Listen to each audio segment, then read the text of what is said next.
Nous allons demander à une personne de nous lire le texte de Job, chapitre 42, les versets 3 au verset 8.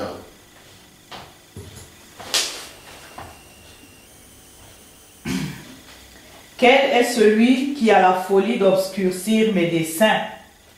Oui, j'ai parlé sans les comprendre, de merveilles qui me dépassent et que je ne conçois pas.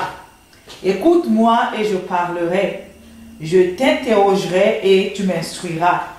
Mon oreille avait entendu parler de toi, et maintenant mon œil t'a vu. C'est pourquoi je me condamne et je me réponds sur la poussière et sur la cendre. Après que l'Éternel lui a adressé ces paroles à Job, il dit à Eliphaz de Théman: ma colère est enflammée contre toi et contre tes deux amis, parce que vous n'avez pas parlé de moi avec droiture, comme l'a fait mon serviteur Job. Prenez maintenant 7 taureaux et 7 béliers, allez auprès de mon serviteur Job, et offrez pour vous un holocauste. Job, mon serviteur, priera pour vous, et c'est par égard pour lui seul que je ne vous traiterai pas selon votre folie, car vous n'avez pas parlé de moi avec droiture, comme l'a fait mon serviteur Job. Amen. Amen. Bien-aimés, nous bénissons notre Dieu pour son amour, pour sa fidélité.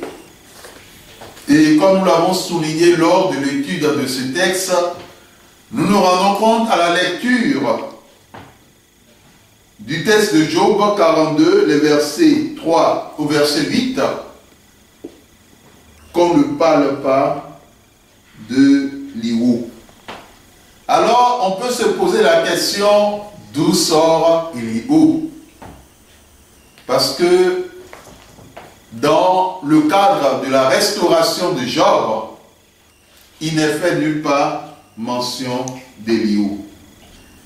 Bien-aimés, nous avons dit la fois dernière, s'agissant du chapitre 42, 1 à 2, que Dieu répond toujours à ses enfants. Et les enfants de Dieu en retour, lorsque Dieu leur adresse sa parole, doivent eux aussi répondre à l'Éternel. Dieu parle. Il parle tantôt d'une manière, tantôt d'une autre, mais souvent on n'y prend point garde.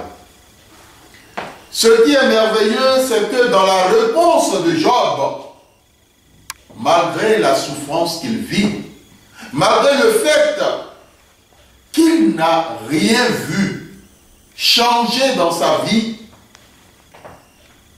il reconnaît que l'Éternel peut tout.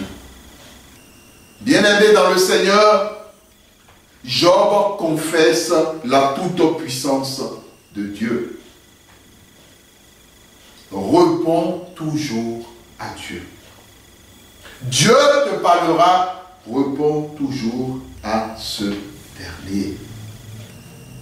Et ce qui est merveilleux, lorsque Dieu t'adresse une parole, il attend de toi une réponse. Quelle est la réponse du chrétien passant par des moments difficiles et des moments de souffrance à Dieu? Est-ce une réponse d'opposition? Est-ce une réponse de révolte, comme le peuple d'Israël dans le désert? Est-ce une réponse qui est teintée de pleurs? Mon frère, ma soeur, la réponse que Dieu attend de toi, c'est quelle que soit la situation, que tu reconnaisses sa toute-puissance. Dans le sens que tu sers un Dieu tout-puissant. Amen. Amen. Ce que Dieu attend de toi, même si tu lui as demandé quelque chose et que tu ne l'as pas encore obtenu, que tu aies cette parole de Job qui dit « Je reconnais mon Dieu que tu peux tout. » Amen. Bien-aimé, quelquefois, lorsque tu demandes quelque chose à Dieu, tu ne l'as pas encore obtenu, il est très important que tu confesses tes paroles de victoire.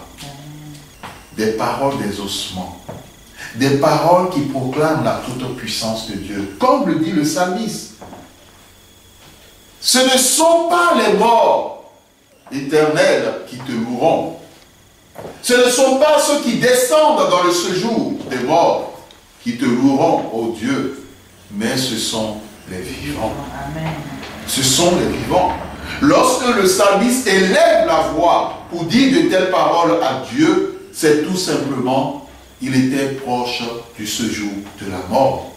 Les gens avaient planifié sa mort et il s'adresse à ce Dieu redoutable pour lui dire qu'il sait une chose. S'il le laisse partir, comment est-ce qu'il pourra encore le louer? Comment est-ce qu'il pourra encore glorifier son nom? Comment est-ce qu'il pourra encore, lui, le psalmiste, l'élever, l'acclamer?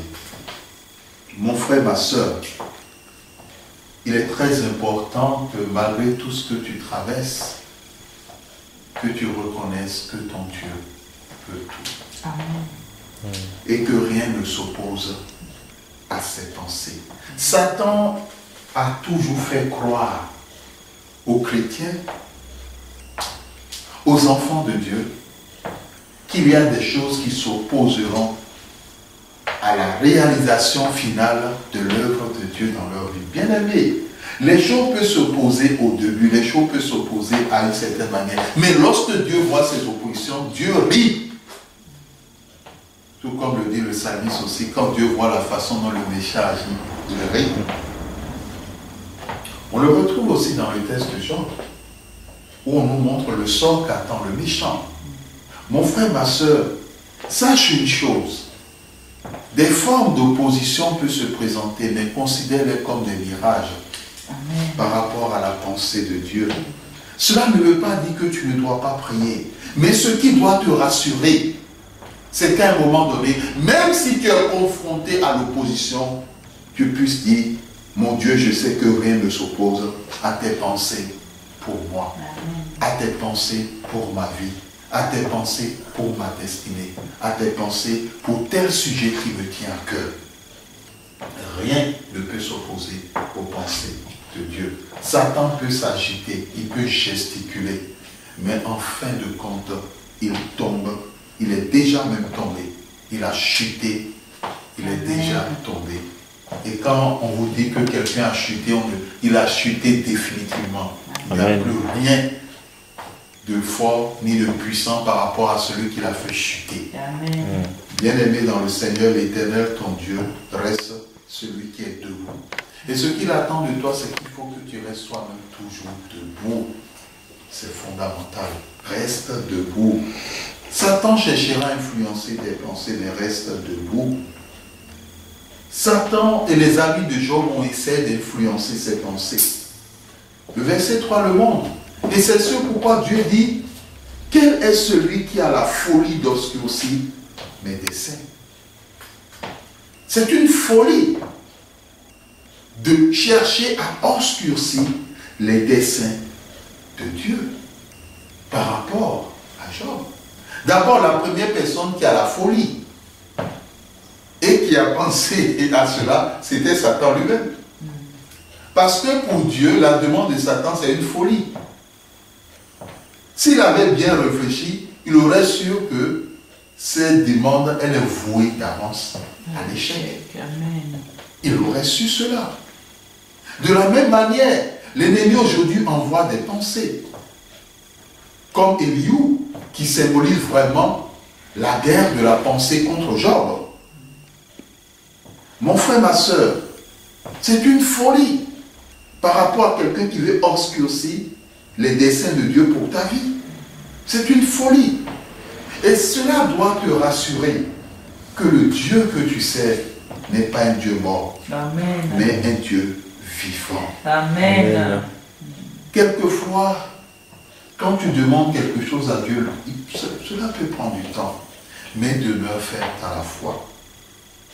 C'est ce qui explique que Job dit, oui, j'ai parlé sans les comprendre, de merveilles qui me dépassent et que je ne conçois pas. Parce que Job n'a jamais imaginé un jour que Dieu allait discuter avec lui, face à face.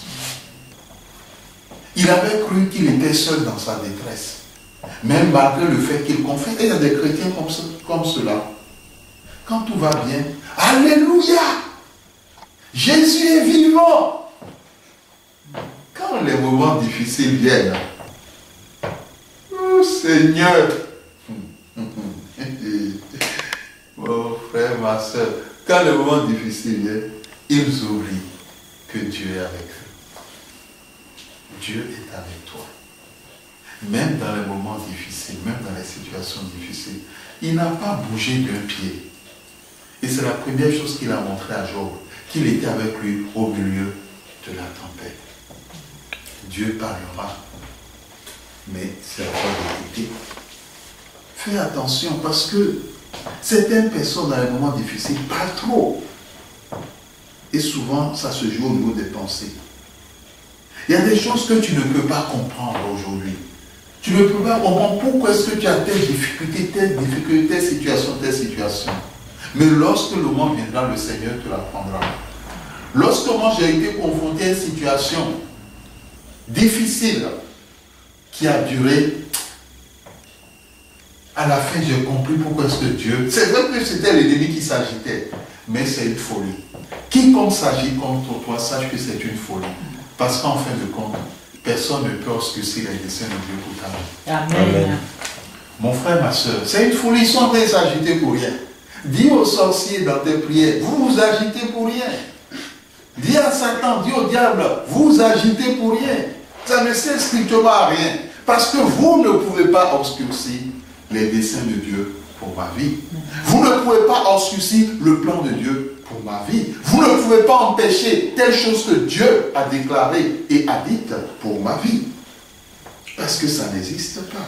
Mais c'est à nous, enfants de Dieu, de faire attention. Parce que nous pouvons parler sans comprendre les merveilles de Dieu ou les choses. En fin de compte, dans la souffrance, le chrétien dit, mais Seigneur, pourquoi? Mais quand la souffrance passe, il se dit, maintenant je comprends.